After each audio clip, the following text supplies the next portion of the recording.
Well, good evening, everyone, and welcome to a new live episode of He Said, He Said, He Said. A look at the world from a seasoned Black man's perspective, because one perspective is just not enough, ladies and gentlemen. Thank you all for joining us tonight.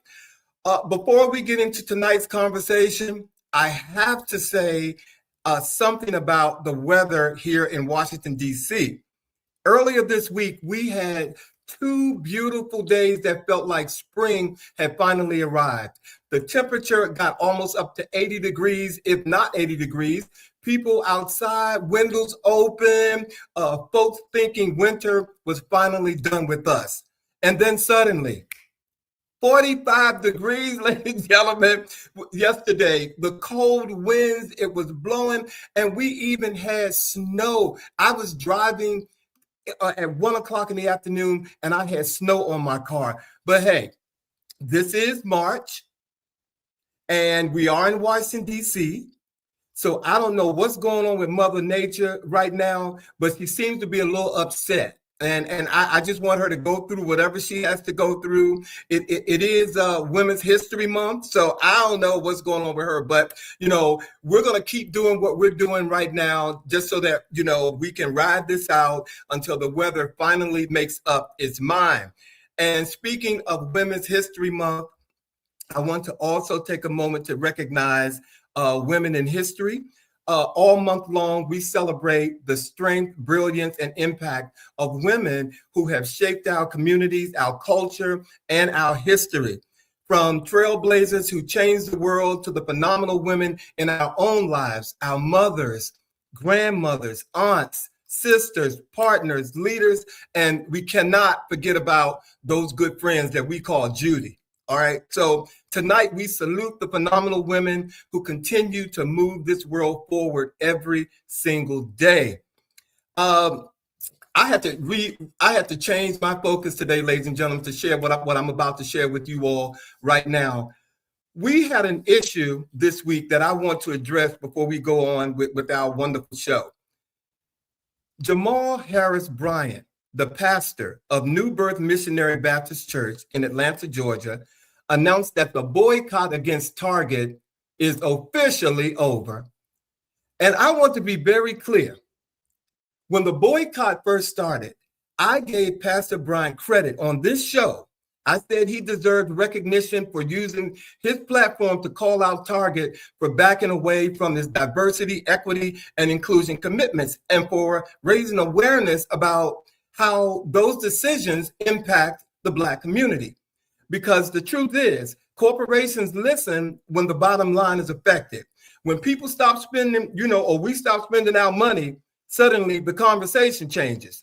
And yes, Pastor Bryant deserves credit for bringing attention to this issue. But here's where I had the problem this week. Pastor Bryant, you do not have the authority to tell Black people when it's time to forgive a corporation.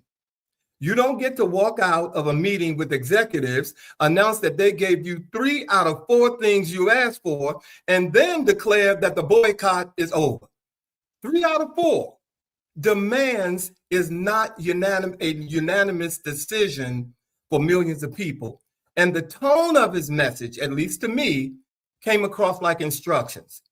Like the community had just given, we were just given some marching orders and, okay, it's fine. You can go back to shopping, but that's not how empowerment works. Empowerment means people make their own decisions about where they spend their money. No one pastor, influencer, no public figure gets to tell any of us or decide that for anybody, or how we should carry on or not hold people accountable. Now, let me also say, Pastor Bryant is a very savvy communicator. He understands media, he understands attention, and lately he's been getting plenty of it, whether it's been about this boycott or even the headlines about the dress his wife wore to a recent conference. And listen, building your brand is part of the modern media landscape. He's clearly doing that very well, but when the church enters the arena of economic activism, it carries enormous moral authority. and that authority should be used carefully, because the church's real mission, at least to me, is helping bring people closer to faith, closer to community, and closer to purpose, not positioning itself as the final authority on when a boycott starts or when it ends. Now, if individuals decide that they want to go back to Target, that's fine. He even said that. And if others decide that they're still not satisfied and want to stay away, like me, that's our choice. But nobody gets to make that decision for the entire community. All right. Now, with that being said, ladies and gentlemen, I told you we have an amazing show tonight, and I want to tell you about it. Tonight, we're talking about a man whose impact on American history is undeniable, even if his name hasn't always been front and center. Bayard Rustin was the chief architect behind the March on Washington for Jobs and Freedom, the historic moment when hundreds and thousands gathered in Washington demanding jobs, justice, and equality. It's the day the world heard Martin Luther King Jr. deliver the immortal words, "I have a dream." But for years, Bayard Rustin's role in the moment was pushed to the margins, largely because he was a Black man who was openly gay. Tonight, we're asking, what does Rustin's story teach us about courage, visibility, and the radical power of being fully seen? So joining us tonight is someone who has spent his life working at the intersection of art, education, and advocacy.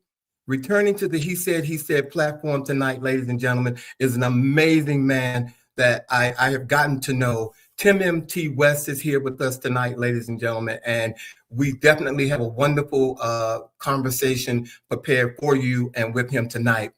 And before we bring him in, I do have a quick public service announcement for my fellow music lovers, especially fans of Jill Scott. Earlier this week, tickets officially went on sale for her 2026 world tour entitled Jill Scott, To Whom It May Concern. And let me tell you, the people were ready. I'm being one of them.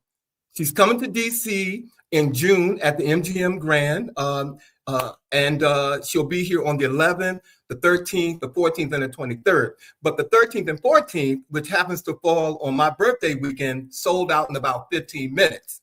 That's how fast they went. So quickly, they had to add the 11th and the 23rd just to keep up with demand. Now, if you were lucky enough to get tickets like I was, there's something I want to share with all of you. This concert will be phone free. All right. When you arrive, your phone will be placed inside a locked container called Yadre. And here's my producer has a picture of it. A Yadre pouch that stays sealed during the performance. You keep the pouch with you, but it can only be unlocked in designated areas outside the venue. And if you get caught using the phone during the show, security might politely escort you out the door. Now, I know some of you all are saying, wait a minute, no phones at a concert is becoming, it is really becoming more common. Even like at the Tony Awards last year, there were restrictions. So still, if you're heading to the National Harbor this summer, now you know what to expect. And speaking of checking in, ladies and gentlemen, I don't do what I do alone. So if you all are ready, ladies and gentlemen, let's get on with the chat.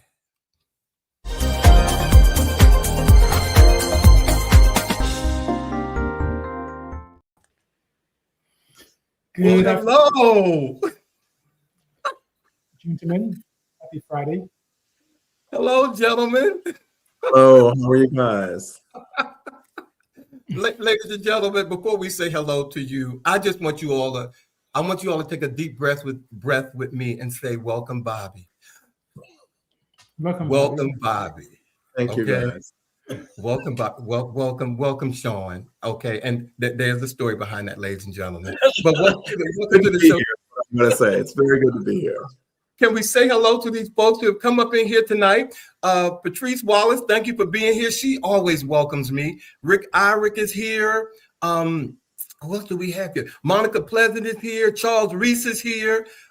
George Pringle is here. Michelle Sims is here. Maurice Scott is here. Herbert Wilson is here. It's a full house. It is. I wonder where Charles is. 89 degrees in the West Coast, LA, I believe is where he is. Oh, Wow. it is. I'm sure it's pretty warm. But we got a wonderful show tonight, and I don't know if you all know, but I'm sure you all know. But this is Oscar week. Oh yes, Oscars will air on Sunday, ladies and gentlemen. It will air, and I have been going to the movies all year. Okay, so I cannot wait. Are you all expecting the Oscars? This. Do you watch it?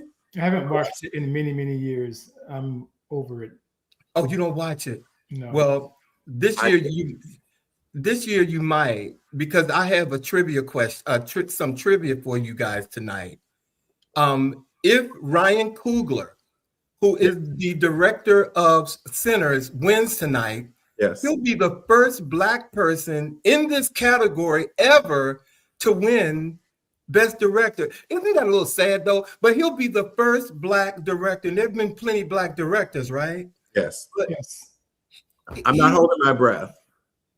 I'm not holding my breath for it. It would be wonderful, but I guess in the same spirit as Sean, like I'm beyond the Oscars being the validation of work, but like for, so I just, but will I be there? Absolutely. Am I looking forward to that red carpet? Absolutely. I know you're gonna be there. Well, I got one more piece of trivia, you guys, and it is in the movie Sinners. If this young lady by the name of Autumn Durald, Arkapaw, wins for Best Cinematography in the movie Sinners, she'll also be the first woman of color to win in that category. Mm. Can you like imagine? I'm just like, I'm so sick of hearing the first. I'm 67 years old. I don't want to hear the first. I should be like, this is the 10th. Or why don't you just stop saying it, because it's been so many? This is the world in which we live. It's just the reality of the world in which we live. Yeah, I'm thinking that Sinners is only going to get one award, and that's going to be for Best Actor, Lead Actor by Michael B. Jordan. And cinematography as well, but Tiana Taylor, that movie, I don't know, that is getting a lot of people love that movie. Mm-hmm. The one with Tiana Taylor? Yes, and Sean Penn, and yeah. I actually saw it and wasn't crazy about it. Mm. And to see it winning all this awards, and she is, won an Emmy for it. I was surprised. Really, I was. But again, it's good to see a sister, getting her just due. So, I can't really argue with that. But in the whole spirit of the Academy Awards this Sunday, and celebrating great performances, tonight for our chat, we're going to talk about one performance on a plane in particular that went viral and definitely didn't deserve an applause. So we're talking about airplane etiquette in our chat, ladies and gentlemen, because if you've ever flown, the cabin can bring out the best and the worst in people. Mm-hmm. A recent incident on an American Airlines flight went viral, as I said, after a passenger was escorted off the plane by the police. The woman reportedly played a video out loud on her phone and was warned twice to turn it off. And when another passenger asked her to lower it, things escalated. She responded with an expletive-filled rant, insisting that she only played the video for 30 seconds, but that don't go over well with people. But the flight crew removed her anyway. So tonight, we're gonna ask the question, guys, we need to talk about when you're sharing a tight space with 150 strangers at 35,000 feet, what are the rules of respect? So I'm gonna turn it over to you, Sean, you and Bobby, first of all, and I want you all to let us know if you've ever been on a plane where one passenger caused a delay or disruption. What happened and how did the rest of the passengers react? Either one of you can go. Okay, I feel very, very fortunate. I've traveled a lot. I've traveled internationally and never had an incident of that kind of just delays. But I would say this is long overdue. Amtrak for years has had a quiet car. And I love, Bobby, me too. I love the quiet car on Amtrak. You cannot say a word. And on Amtrak, I have gone into one and said, This is the quiet car. Turn that off. But we are flying, so you haven't done it on a plane. We're talking about a plane. So you have not had that experience on a plane. I have not. Thank God. Okay, Bobby, you've never had it? I have experienced people who forget to use I'm an educator, so you guys know we often talk about using our inside voices versus our outside voices. And a lot of people don't get that, and it was the very reason that when they were announcing the possibility of people being able to use their phones and things on the plane, that my heart just dropped, because I don't think that people do have a sense of respect of personal space and noise with that many people in a contained space. I have been in a situation where someone has been on and being loud, and people have asked them to be quiet. And it did escalate in terms of a verbal altercation between people. It's disturbing now. And you're in the middle of, the sky. You can't go anywhere. So it's a lack of, I think, personal respect of others in shared space that I think would be a serious issue. So you've never had it happen to you? You've never had not where the plane has been delayed. Okay. Certainly I've heard people engage one another. Okay, so let's move on and talk about, and viewers, I see you all chiming. Let's talk about the loudspeaker issue specifically and this woman. And I want to ask you guys, if someone next to you, was playing music or videos out loud without their headpiece on a plane, what's the proper way that you would handle it? I would call the flight attendant. I think I would try to engage them directly, personally, just saying, I'm sorry that I'm trying to read or whatever. Is it possible that you might use your headset for your music? I'd at least try to engage them, because I think, I don't know, I just personally feel hitting a button and calling the flight attendant for somebody who's like just sitting right next to you before you've at least attempted to get them to do it feels escalated to me. So here she is. This is the woman right here. Where it happens. So Bobby, you would turn around and say something to her, Bobby. You would actually turn around and say, "Ma'am, she's already drunk and she's loud and she's playing the music." So for real, you would turn around and say, "Excuse me." No, in her condition, no. In her condition, given now that I see her, I'd probably push the button. No. Wait a minute. Wait, Sean, would you like to respond to that, please, because these viewers they're chiming in. What would you do, Sean? Zero tolerance. We're all adults. If you're on a plane, you pay for it and so forth, then I should not have to explain to someone that these are the rules. You should know the rules before getting on the plane, and therefore I'm not wasting my breath asking you to turn your volume down. I'm going to call the flight attendant. See, that would be me after I breathe hard and probably go through my type A, my type A situation, because my initial reaction is, okay, sit here for a minute and hope it stops. Yeah. Pray it away or something. But I would be like Sean. I would call the flight attendant, and because if I have to get up, I'm a man of less words. Y'all would know this running the show, but I don't have a lot to say. And I think I would just say, something. But before we go to the next question and close, let me say hi to some of these people, because I know. Let me see. Matt Hatter, thank you for being here. Never seen you before. Thank you. Mark Thomas, Troy Patterson, love seeing you this week at the gym. Glenn Baker, thank you for being here tonight. Jerome Adams, good evening to you. Zero knots. Exronaut. You can correct me if you want. I'm good for that. Okay. Okay. Good evening to you. Ed Wally, thank you for being here. Robert Beatty, thank you for being here. You love sinners. Maurice Scott is here. Thank you guys for joining. Oh, okay. You all would just kick him off the plane. Michelle Bowie. Blue said snatch and throw. Wait a minute. And Zero Not said, pardon me, does your device have a part for headphones? Might I suggest you use them? Oh, you must look at Bridgerton. Okay, right. You must look at Bridgerton. That is very diplomatic. Might I? Yeah. Yeah, but gotta love you for that. Dane 2024, thank you for being here tonight. Okay, I got one more question before we go, Bobby and Sean, and you all need to be honest because I know y'all really want to take your shoe up and hit her in the head. Okay, in this case though, the passenger said the problem wasn't her. It was the other passenger who complained, which teed her off. So where do you draw the line between personal freedom and shared space? And I really want, who was our Brigerton response to? Zero None. See, the person basically said it was you who had the problem with her, which made it escalate.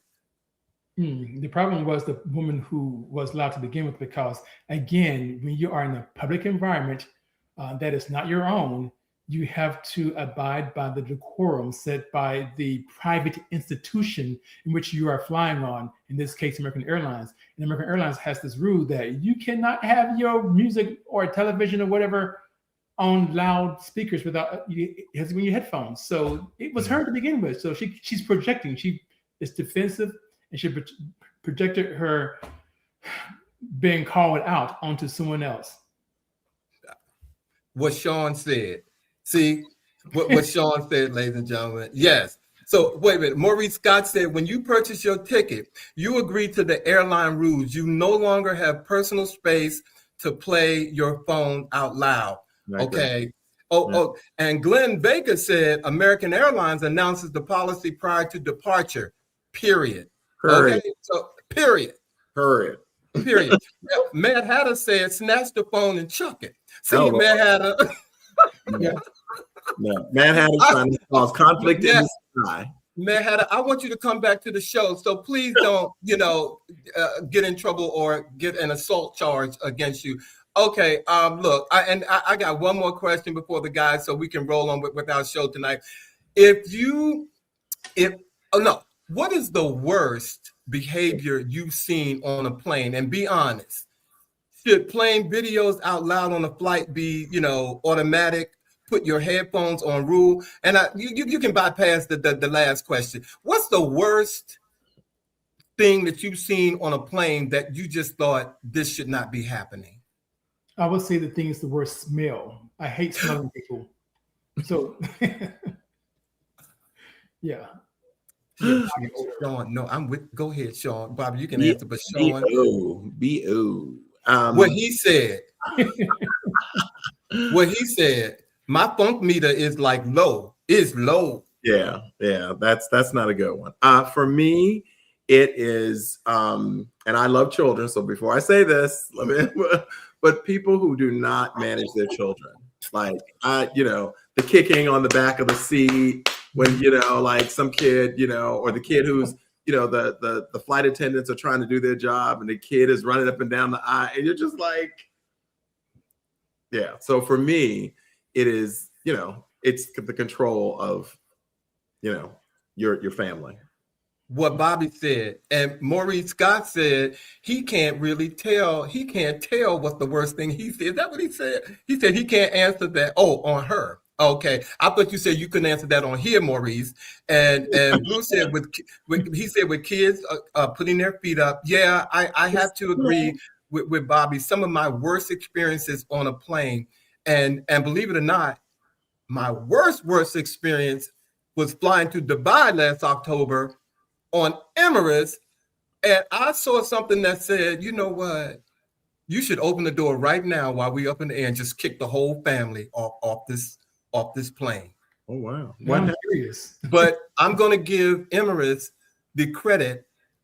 Emirates handled that like I have never seen a team handle this family the way they handled this family, and they did it. Their makeup didn't smear. They were all on one accord. They were all looking at them the same way. They were all talking in the same tone. But it was the worst family experience I had ever seen on a plane. And I don't know if it's culture, but it was awful. It was awful, and it was just awful. So anyway, you guys, thank you. And thank you, viewers, for indulging us in the chat. And, if you fly next time, think of our show, click like and subscribe to our YouTube page. And he said live. If you all, think about your experience on a flight. And let's be honest, airplanes can be maybe public transportation, but at 35,000 feet in the air is not the place that you want to test anyone's patience, ladies and gentlemen. Could you all agree? Can we say amen? Amen. Can I just say one quick thing? I can't believe that our girl Alma has suggested that parents need to just give their children cough medicine to put them to sleep when they're crying. Alma. No, well, she don't. Did she say something? Well, there's that. I can't think of that little gummy thing that I would give my nephew. It calms you down. Well, believe me, no person is more upset about a crying baby than the parent of that crying baby, knowing that everybody on the plane is like upset. So I don't know. I can't agree with that, because some parents think that because they have a kid that you should tolerate it. And we're getting into another conversation. We're getting ready to open, and we got an amazing show tonight. So we do.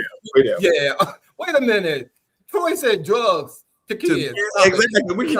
No, we're not going to do that, ladies and gentlemen. On this show, we're a family show. Exactly. So we're going to entertain our beautiful guests with that conversation right now. But are you guys ready? That's it. Melatonin. Then you said you were going to move on, and then you read that comment. But because what is it? Nonce is really gearing us up tonight. Okay, all right. Are you guys ready for the show tonight? Because I'm I am so ready for this show tonight. And I want to introduce him. So, ladies and gentlemen, tonight's guest is someone whose life and work sit at the intersection of art, education, and social justice. Tim M. West is an award-winning educator, poet, hip-hop artist, and advocate whose 3-decade career has connected classrooms, concert stages, and community movements. A graduate of Duke University, the New School, and Stanford, Tim M. has spent his life transforming personal truth into public service. Living openly with HIV since 1999, he has helped lead national efforts to dismantle stigma through art, education, and mentorship, while also shaping inclusive leadership through his work with organizations across the country.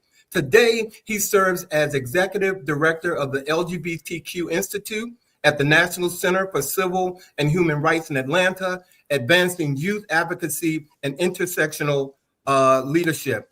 Recognized as a pioneer of queer hip hop and named one of the icons of LGBTQ History Month, Tim M. recently received the Stanford Pride Trailblazer Award for his continued commitment to equity and liberation. Amen. Ladies and gentlemen, please welcome to the He Said platform, Tim M. West, please. Hey, everybody. Hey! I have a correction. Troy Patterson is saying he knew me as a 19-year-old upstart. He better try to add some years to that. I was like 17 when I met Troy, sneaking up in the club in North Carolina. He said, Troy. I'm going to ask you about that, Troy, next time I see you. and Maurice Scott knows me when I was a youngling too. So, so you're a baby gay, as they say, a baby gay. See, dropping acorns, y'all. Okay, we got a squirrel up in here. We'll call you out. Okay, Tim M., welcome to the show tonight, my brother. Always a pleasure to see you. I mean, you just exude joy to me, man. Yeah. So look, I know Tim M. is busy, you guys, and he can tell you about that later. But I'm going to go ahead and kick off our conversation with you. And first of all, I want to welcome you back. And since your last appearance with us, what has changed in your life personally and professionally that our audience should know about?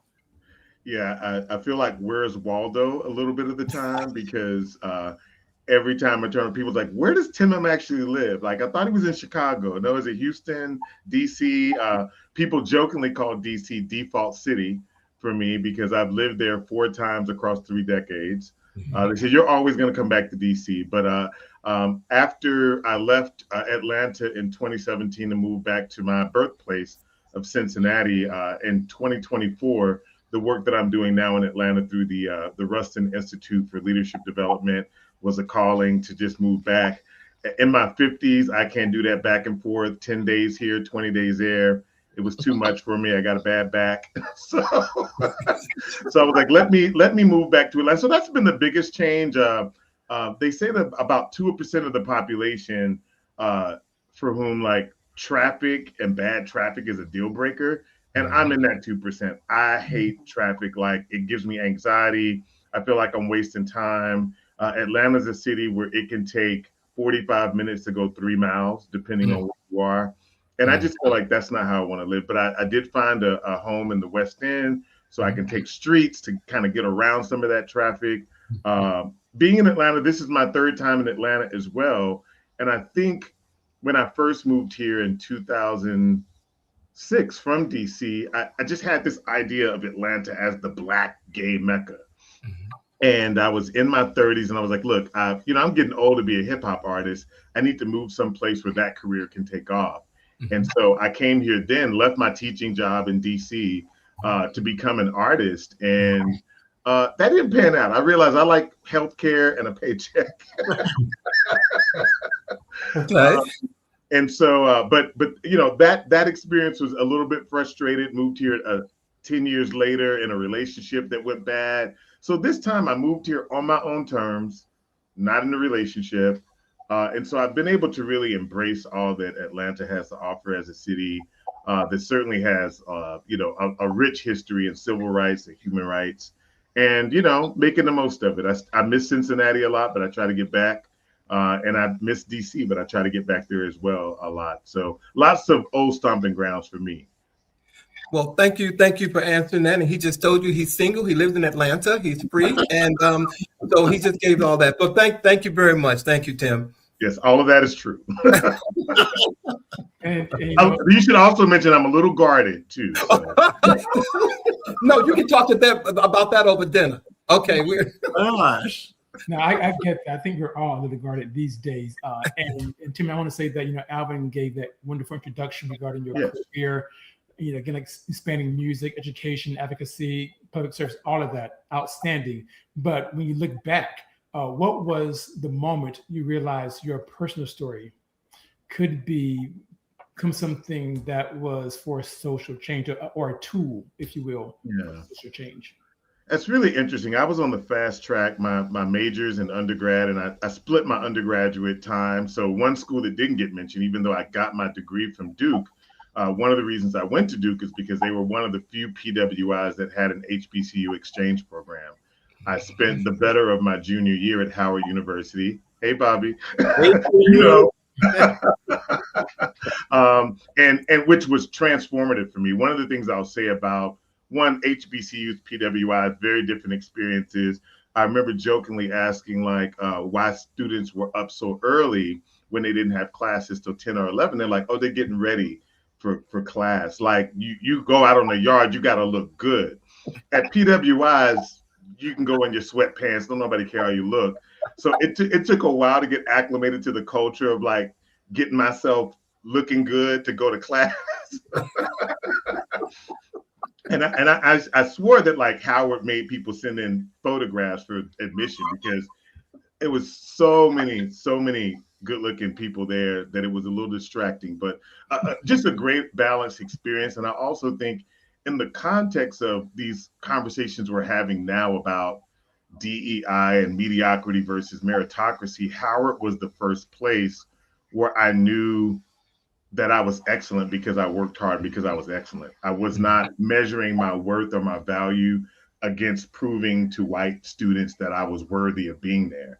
And it was really, when I went back to Duke, I had straight A semester for the first time after spending time at Howard. I think that was because, there was that sort of proving a point as opposed to really falling in love with the language and falling in love with the academics. So big thing that I'm thinking about a lot now as, a lot of PWIs are rolling back affirmative action, and I'm more than ever a proponent of our HBCUs for that reason. And because I think students shouldn't have to go to college with the distraction of worrying about somebody questioning their value.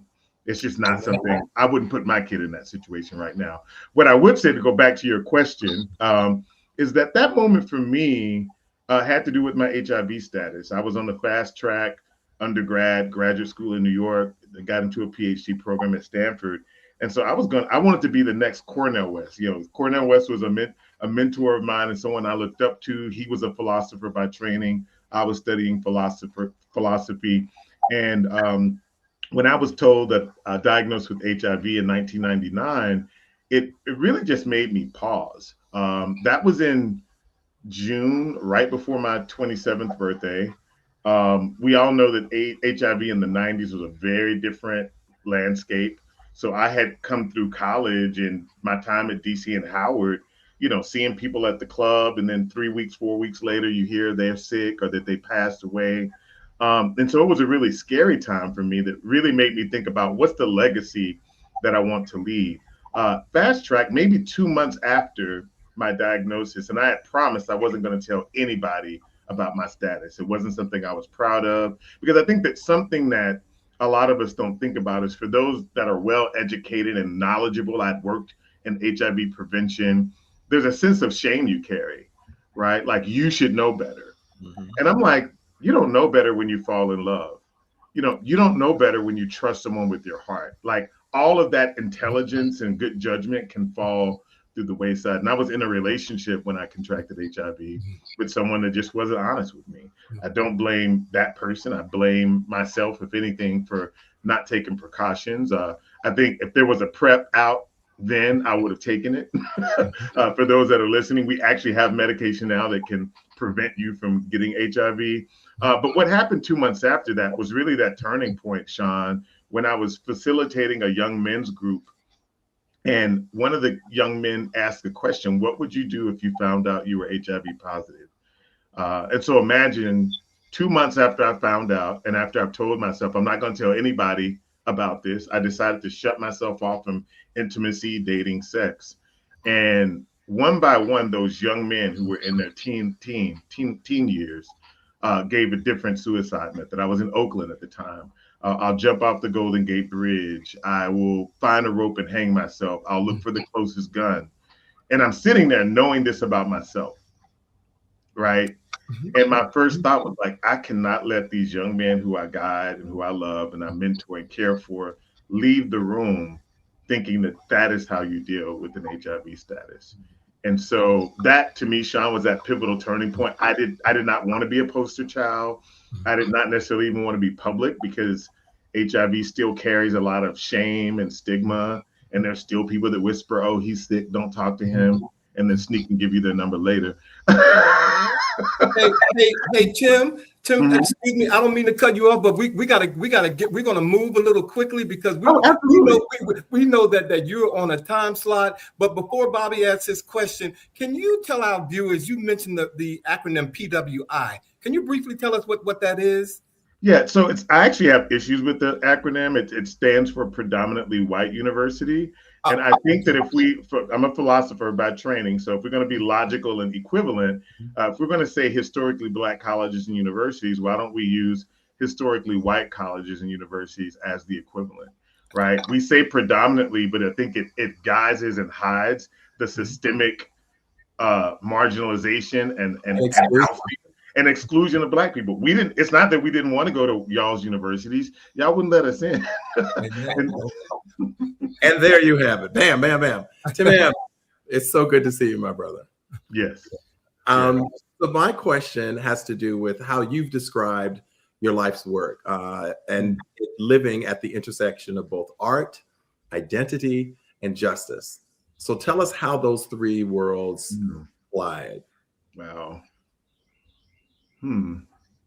I think of all the identities I carry, I'm a poet. And I know that sounds a little weird, but I think I learned very early from my maternal grandmother that I was gifted at writing, that writing was a calling, it was a gift. And she told me about my Uncle Jesse, which was my great Uncle Jesse, who was a poet and a writer. I think my grandmother, my maternal grandmother, was also the first person that recognized that I was gay. I remember her telling me on the porch one time, "You like boys?" And I was, coming back from Little League football with my pads on, like, what? Like, did she just call me out? Did she just spill my tea? And I said, "Nah, boys are cool." And she said, "No, you like boys." And I remember her saying this was back in probably the early 80s, like, people can be real mean. You got to be careful. And my grandmother still guides me in that, but she said, you're gifted. And she said, if you're not fulfilling your gift, so that writing, that poetry sometimes manifests as hip hop. Sometimes it's a speech, a motivational speech at a conference. Sometimes it's a book. But I think writing is at the core of who I am. And I think you take that away, I don't really know who I am. I think writing is the common denominator of all the ways that I show up in the world. I love that. And that kind of takes us into the next area of discussion, which is arts expression and advocacy. But I will say this, people often say that when someone tells you who they are, believe them. I will also add that when your grandmother tells you who you are, believe her. Okay? It took me a moment. I was fighting it, but I was like, no, baby, you like boys. But let's take us to the first question regarding arts expression and advocacy and all that. But so you are recognized as a pioneer of queer hip hop, and you talked about earlier on about going to Atlanta and pursuing that. But how did music first become your platform for truth telling? Oh, so this is an interesting PK story. I'll keep it quick. I grew up in a Koja Pentecostal family. My dad was pastor, preacher. We were not allowed to listen to secular music. And I think at a point where my mom and dad started having marital issues, it wasn't necessarily around religion, but my mother was kind of Southern Baptist, so a little bit more open around the secular piece. And so we bought a little radio, and we used to sneak and listen to 80s music in the closet because we couldn't do it out loud. In fact, the kids at school said, your mama got cable just so y'all can watch PTL and Chinese. That was the joke, right? And that was what we grew up, church in, church out all day long. But there was something about that 80s music, from Duran Duran and Culture Club and SOS Band and Midnight Star that just touched something in me, right? One, it was kind of forbidden, so it was kind of forbidden fruit. But I think through that music of the 80s, it really, to me, it kind of bridged the spiritual and the secular, because some of those songs hit me here, right? And I'm like, that's God. Like, I know this is God. And if I feel it, what's wrong with that? Why are we being forbidden to listen to music that uplifts me, that I feel? And I think it was then that, I really gravitated to early hip hop, before they knew it would be a long-standing thing. I remember when they thought hip hop was going to be a fad, right? And so to carry that forward in my own work was really important. Sort of coming from I'm probably the least musical person in my family. All my siblings play instruments and sing. I just sing and rap. They sing better than me, but I think I didn't realize that I was talented as an artist until I got to college. And they're like, oh boy, you can sing a little bit. So, you got nice tone. You know how they sing. I still have your first CD. You have songs from Red Dirt? I have, and you autographed it, and I have it. I do, right up there. I do. Wow. Oh, wow. Okay, so now I'm going to get to ask a question about the struggle of balancing for activists, the creative side and the movement work. Right. Tell us a little bit about how you manage that balance of the creative and the movement. I'm going to have an admission, which is that I haven't balanced it well. When I started working for Teach for America in sort of the executive realm in 2014, I kind of got excited about getting a good big job. And I published my last book in 2015. I haven't published one since. I published my last full solo album in 2015 as well. I haven't done one since. So the answer to that is I haven't balanced it well. I think with the transition from the LGBTQ Institute becoming its own 501c3, the Rustin Institute for Leadership Development, I'm in the commander seat where I can make sure that the work I do as a advocate and as a leader, that people also see leadership through the creative realm, right? Toni Morrison has this quote, and I'm probably going to botch it a little bit, but it's like, she said, now is the time, right? When we're struggling with democracy, now is the time when artists do their work.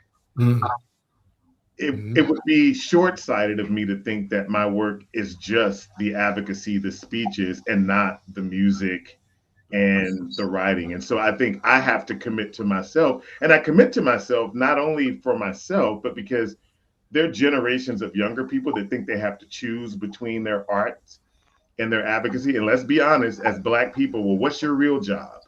You know, you're not going to make no money playing that horn or, you know, acting or whatever else. And I think we have to let our kids know, yeah, it's great to know STEM and computers and math and all this stuff, but you can also do that and be an artist, right? It's a both and, not an either or. And as a people, we communicate so much of our struggle and freedom through our music. Absolutely. So we gotta find that balance. I think our freedom is bound up in us balancing our genius and our creativity. Absolutely. Well, I'm going to, speaking of balance, I want to now move on to Bayard Rustin and the historical legacy and the work that you're doing there, Tim. And so our episode tonight focuses on the architect of the dream, Bayard Rustin, the 1963 March, and the radical power of being seen. As the executive director of the Rustin Society, and on a personal level, what does Bayard Rustin's legacy mean to you, and how does that legacy shape the work you're doing today? In a word, I found out about Bayard Rustin in the late 90s in grad school in New York. And I remember my first thought was, I went back to my 16-year-old self, depressed, excellent grades, doing excellent in sports, doing excellent everywhere, but depressed and a mess because I thought I was a unicorn. I had no models in media or the public for who a Black, gay, queer person could be. And I remember finding out about Bayard Rustin and being like, wow, like the person that was the architect of the March on Washington, who enabled Martin Luther King's I Have a Dream speech, was gay. And I was like, what if that 16-year-old boy had known that? And I think about the remarkable shift in how I saw myself, and a lot of the struggles that I went through would have been lifted had I known that. I think that's also a reason why the Moms for Liberty and whoever else is trying to ban books and keep knowledge to the next generations out of their hands, because they want us depressed and sad and feeling like we're nobody. And that's why the Bayard Rustin Society makes a commitment to actually, look, if they take the books out of the school, we're going to build a community library where kids can get access to the books as they need them, right? I think we have to begin to think outside the box. One of the things I love about Bayard Rustin, beyond his mentorship of people like John Lewis and Martin Luther King Jr., was he was a strategist.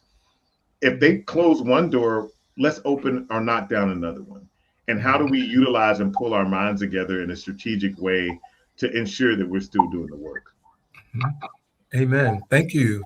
Well, and also the work that you're doing, real quick, with the Bayard Society. Is there something that you want to, any more that you want to tell us about that?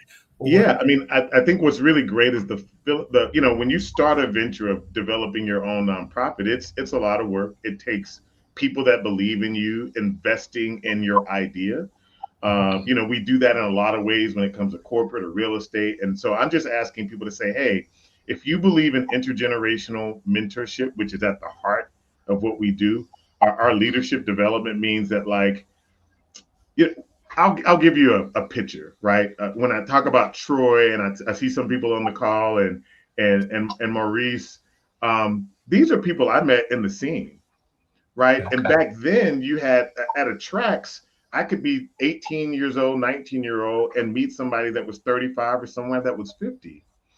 As the community has grown and we've lost a lot of our spaces, we don't have social spaces that put Black gay men in proximity to each other across generations. I know, at least here in Atlanta, I can go to a space where everybody in there is a Black professional man over the age of 45. And I was there when I heard a conversation about, oh, these YNs this YNs that. I don't want to say what it stands for, but I think y'all know what YNs are. And I was like, well, we're complaining about YNs, but are you mentoring them? Do they even know you exist? And so the Rustin Society is really about how do we bridge that generational gap? How do we show, young LGBTQ young people that like you can be real estate folks and lawyers and doctors and anything you want to be, but not in a fictitious way. We have to be present so that they can actually see us as tangible people. And so that leadership development happens through mentorship, through presence. Last year at one of our conferences, this young lesbian girl said, I've never met a Black lesbian over the age of 50. And that kind of hit me. I was like, that's sad because there are lots of them. Yeah. Yes, I want to go to the next question because it ties to what you're all saying. And again, you already mentioned a lot about Rustin and how he was instrumental in organizing the March on Washington for Jobs and Freedom. But for decades, he was pushed to the margins because he was a Black gay man. But with that, why do you think, and why do you say now that it's important to reclaim his story? Yeah, it's important to reclaim his story, just like it's important. I just saw the My Name is Pauli Murray documentary. Mind blowing. If you have not seen it, like mind blowing. There's so many, and you ask like how people like Rustin and Murray, who had such an influence on Black civil rights, setting the foundation and it was because they were gay. It was because they were trans or non-binary. And I think we have to excavate and honor those names in a way because the generations after us deserve that. I don't want them. And I think importantly, when I decided to do hip hop as an openly gay artist, when I decided to write my first book, and I had people, well, you can't do that. You can't be openly gay in hip hop. Well, yes, I can. And I'm going to do it. And part of that is because if you don't speak truth to power, if you don't share your story now, I mean, I love my family. I think my family is really gracious and great, and they love me, and I think that they love who I am. But I don't know how they'll feel about me after I die. And I've seen many instances where families try to reclaim or put forth a notion of somebody that, oh, he gave his life to Jesus on his deathbed and, renounced his homosexuality. And I'm like, no, I want, if that's the way that they remember me, I need y'all at the funeral cutting up with tambourines and DJs and everything else, because that's not who I am. And so part of it is, I mean, and that we heard that Essex Hemphill, who was based in DC, had family say, oh, that's not who he was, and try to create another notion and hold up things in his estate. We have to speak truth to power about who we are, because history will forget and they will reimagine us as something very different. Amen. Amen. So I want to ask you a little bit about Rustin's life and his legacy and the types of lessons, or if there is a singular lesson that you believe that today's activists should carry forward, and in particular, Black LGBTQ plus activists. Well, really great question. In the Rustin film, there was this moment where he wanted to do 2 days of the March on Washington, right? And he had to make concessions. And my millennial and Gen Z mentees will say, well, you're set to Gen X. Well, I am, right? In many ways, we were taught to be diplomatic, to be nuanced, to look at both sides, and that, justice sometimes means you don't get exactly what you want. Right? Bayard Rustin wanted very badly for the March on Washington to be 2 days. But the 1 day March on Washington got the 1964 Civil Rights Act passed. Right? Now, what if he had said, we're going to call it all off and not do it because it's not 2 days? Right. I feel like for younger people that I mentor, that's the one thing that I try to get them to see, that strategy is sometimes about harm reduction, not utopianism where like everything is exactly the way I want it to be. When I vote, I'm not voting because I fell in love with the person I'm voting for.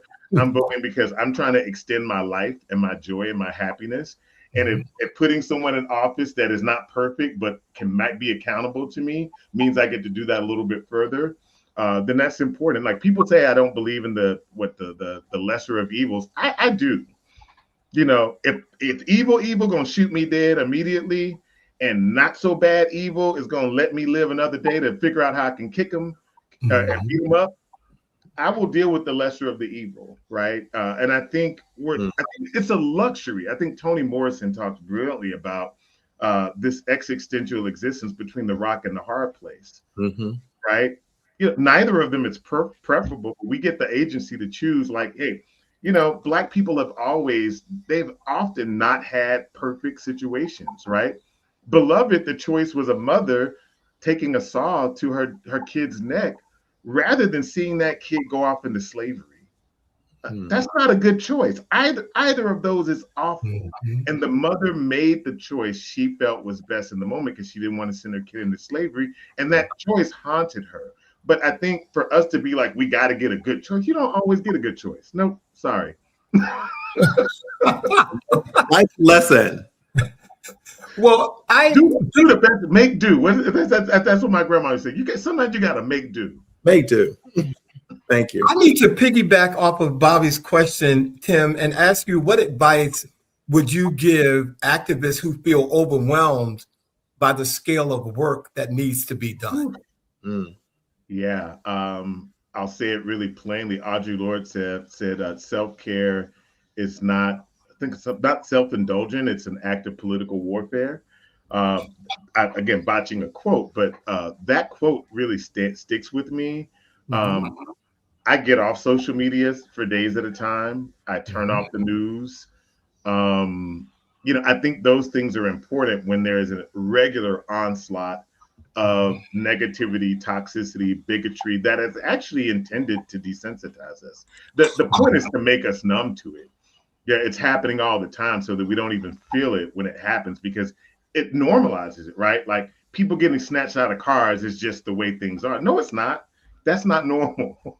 And we have to continue to say that's not normal. I'm going to protect my peace and work on the side of justice. And working in justice means different things, right? Some women made sandwiches during the March on Washington. That was their activism, right? That's the other thing I would say to younger people is that activism, advocacy doesn't just look one way. Some people made the sandwiches. Some people did the editing of the papers. There's a place for everybody in this movement. And that's what I hope the Rustin Institute and the Rustin Society can be. Whatever skill set you have, how do you ask me, I'll find something for you to do. I want to take a moment. Our viewers, I know you all are here for Tim, and you know how we do. We like to stay on task, but sometimes we have a conversation that goes over. And tonight we're going to do that because we have a special treat for you guys. So we're going to keep rolling, Tim, and get to the end of our discussion with you because we have a few more important questions that we know our viewers want to definitely know. But Bobby, go ahead and take it away. I'm sorry. Yeah, so you had mentioned, of course, moving back, going to different places, DC, Cincinnati, et cetera, and being now back in Atlanta. So how has being back there now kind of shaped the work that you're doing? Like, you know, could it be done in Cincinnati or DC? But how has being in Atlanta shaped it? I think it can, but it may sound trivial, but it's great that Atlanta has an airport. It's the busiest in the world. I can get direct flights almost anywhere, even abroad when I need to. And in many ways, Atlanta is like one of the birthplaces of civil rights. You could argue Memphis and Alabama as well and other places, but I think it's important to be connected to that legacy. I have a niece at Spelman College, which is just a mile or two from me. Yeah. And I cultivate her leadership, and she does our youth programs as well. So I think there's something geographically about being in the South that's important for me. And yet I want to have tentacles in DC, New York, Houston, a lot of the places that I love because this work is national. So we'll talk a little bit, or you can share some information on how people can join the Bayard Rustin Society. You know, I've already talked, Alvin, to you and Bobby about that. Now I got Sean as a new recruit. That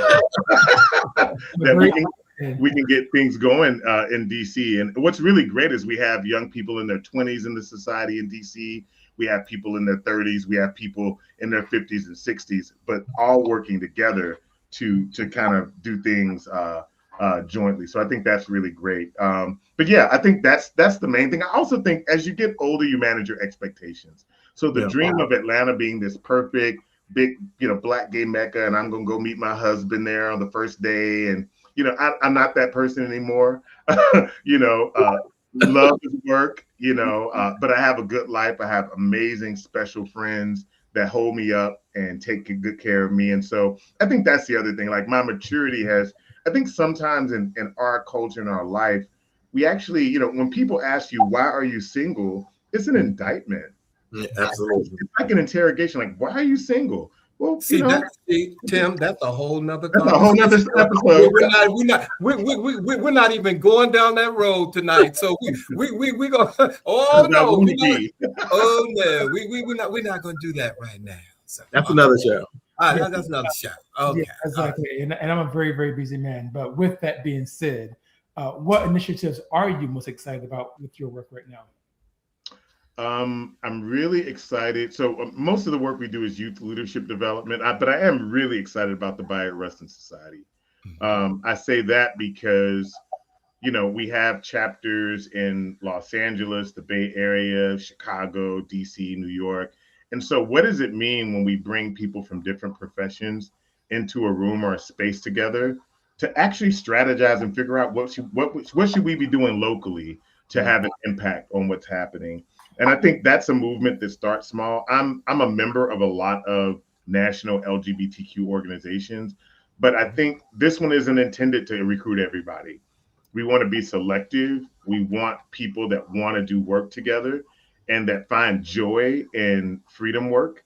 And so I think that's kind of how the Bayard Rustin Society is different. And I actually believe, I moved back here from Cincinnati, sold a home and everything because I believe that I'm following my calling. So I really do feel like this is my legacy and that I've been fortunate enough to meet people intimately and directly connected to Bayard Rustin who are saying, young man, go forth, be great, right? And so, I feel like I have a village out there that's cheering me on. Important. Well, I am going to do something, ladies and gentlemen, that is going to surprise you. We have a special guest who's backstage, ladies and gentlemen. He has been here. We have interviewed him. He graciously came on during the premiere of Rustin. Ladies and gentlemen, please welcome to our panel again, Mr. Walter Nagel, the husband of the late Bayard Rustin, who's with us tonight, ladies and gentlemen. And I know Walter's right. I know Walter's right there. I know Walter's here. Walter's there. While Walter is turning on his camera. There we go. There he is. Okay. Am I? Walter, we can't see you. We hear you, but we can't see you. All right, I'm trying. Okay, well, you know what, Walter, while you're doing that, I'm gonna ask Tim a quick question. Tim, and for anyone watching tonight who may still be struggling with visibility, identity, and courage, what would you tell them about the power of living authentically? It's nobody can tell your story like you can, and no one can keep it authentic like you can. And if you don't tell it, you leave history to tell it for you. And I don't want to take that risk. Hey, if I had a plate, I'd be passing it right now. I'd be walking around right now passing that plate. I am so sorry that Walter's camera is not working, ladies and gentlemen. For those of you who didn't catch us in 2023, was it Bobby? 2023, 24? Yeah. I don't know. I think it was 23, 24. It was yeah. It was late in 23.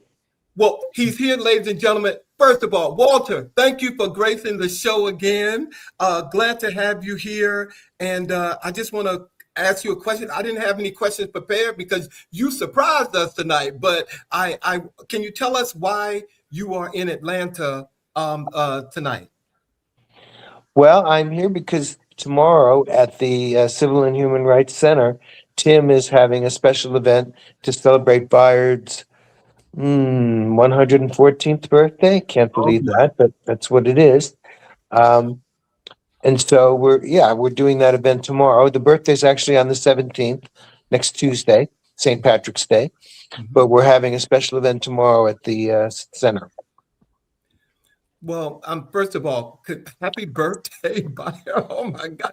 Oh, we haven't had a chance. I wish I could be in Atlanta to partake in the festivity, but as Tim said, he's recruited all of us, and we're going to do some work with him, and hopefully we can use this platform to help you do that, Tim, most definitely. But Walter, like I said, I just wanted to let everyone know that you were here, and when the opportunity arises, definitely I want to bring you back, and we're going to have your camera working so you can be with us totally.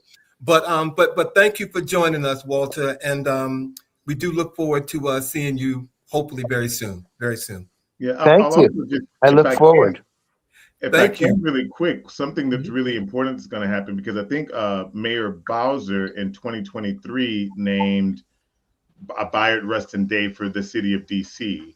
Atlanta on Saturday will proclaim March 17th Bayard Rustin Day, his birthday, in Atlanta, Georgia, which is the first city in the U.S. South to do so. So that's a big accomplishment. And Representative Park Cannon, who's at the state level, is trying to get the state of Georgia to acknowledge that as well. I would check up for y'all in DC to make sure that's still being honored, because 45, 47 done come through and try to take everything away. So there is a Bayard Rustin Day in DC. Let's make sure we preserve it. That's really churning that butter to have that conversation. We're not going to do it. We're not going to do it. But Tim, first, let me just thank you again for coming on and talking with Sean, Bobby, and I, and our viewers, and sharing your amazing gifts, because you have a whole bunch of them. Okay, and I'm just so proud of what you're doing, and to be a part of it in any way is a blessing for me. It really is. So here. Yeah. Well, Alvin and Bobby and Sean, I haven't had a chance, I don't think, to meet you. But what I will say is that, from a generational perspective, people are always watching. Alvin, I've been seeing you out there in the scene. I've seen you up in the clubs too, and just right. You just never know who's watching, right? And I take for granted till some young person comes and says, "Oh, I saw you on the news or in a documentary. Oh, wow." I remember meeting Marlon Riggs and just being like, "Ooh, it's Marlon." He was like, "Hey, it's me. Like, how you doing?" But I don't think you think of yourself as iconic or a pioneer or anything like that, because you're just doing the work, right? But I think it is important for us to acknowledge that people are watching. Bobby, you got fans. Like, some of them, I went to college with someone that thinks the world of Bobby Edwards. I mean, Bobby Edwards can do no wrong. And so I think people are always watching. Our younger generations are watching, and we're modeling who they can be. And so I'll just leave us with that. Feel free to look up the Bayard Rustin Society. I think you can share information later about how people can get connected to it. But it's been a real pleasure. Love all three of you. You too, Sean, because you're going to join too. And I will see y'all in DC soon. And thanks, Walter, for I picked him up from the airport this evening. Such a gracious, big heart. No, he didn't need no fancy pillow or anything like that. He just hopped in the car. Well, thank you. Well, since you're here, we're going to close the show with you, Tim, and Walter being here with us. And ladies and gentlemen, next week on March the 20th, we will air a previously recorded episode. It might be this one because we will have to take that day off. But we will be back with you on the 27th of March to close out the month. Our show, No Secret Stays Buried, Disinformation, Trauma, and the Stories we Run From, with author T.J. Graham will be here, ladies and gentlemen, at the end of the month. And our words of the week, thanks to Bobby and him getting in here today: when the world is silent, even one voice becomes powerful. And that's the representation of our show tonight. So Yes. ladies and gentlemen, I hope you all have a great weekend. Thank you all, viewers. If we didn't acknowledge you, we love you. And Nance, you just keep on coming back. And Mark Thomas, thank you for joining. Really quick, Nance and I did a project last year for Black History Month called James Baldwin Shotgun. He and the Mad Hatter are my rap buddies. And so if you want to check out a powerful hip hop project dedicated to James Baldwin, check out James Baldwin Shotgun. Amazing MC. we still out here doing things. And yeah, he's right there in DC. Well, all right, DC. Alma Gill, thank you for joining us. Ladies and gentlemen, have a wonderful weekend, whatever you do. And we look forward to seeing you on the next episode of He Said. He said. He said. Have a good weekend, everybody. Tim and Walter, thank you. Walter, thank you, guys. Thank you. Bye.